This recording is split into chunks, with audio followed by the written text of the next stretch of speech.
Good morning everyone, I am Freyocon Villanueva, and for today we're going to talk about the 5 components of language. First is phonology. Phonology refers to the ability to recognize and manipulate sounds in spoken language. One early phonological awareness skill involves separating a word into the onset or initial sound and rhyme, the rest of the sounds that follow. For example, the word book can be separated into its onset and rhyme b and ook. Other early phonological skills include rhyming, alliteration, and breaking words into syllable. So, for example, when you teach your children to say cat, they may say sat because the difference of C and S can be identical when used in different words. Next is morphology. Morphology is another component of oral language. It refers to an understanding of the smallest word, parts, and their meanings.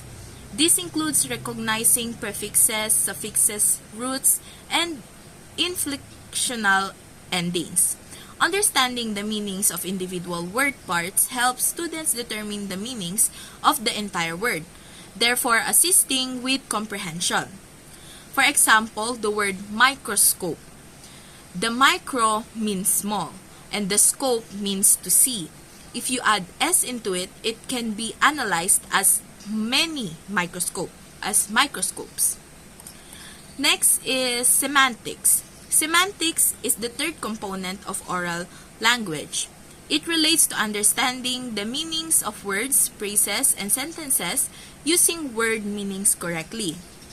Vocabulary knowledge is an important part of semantics. Children must know the meanings of the word in order to use them correctly when speaking and making their meaning clear.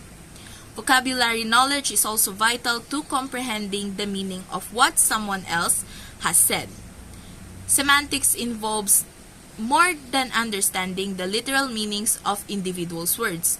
It also involves using labels to identify specific things, sorting words into categories, and comprehending figurative language, idioms, and word connotations. When a young child asks for an eraser by name rather than generally saying, "Can I have it?" he is using semantic skills. Can I have the eraser? He is specifying the eraser because that's what he needs. But as a grown-up person, we might use the word it rather than the eraser. Next is syntax. This is another component of oral language. It refers to the ways words and phrases are joined together to form sentences. Children learn the words that are not recognized randomly into sentences. There are certain structures of language that must be followed in order for the messages to be understood by others.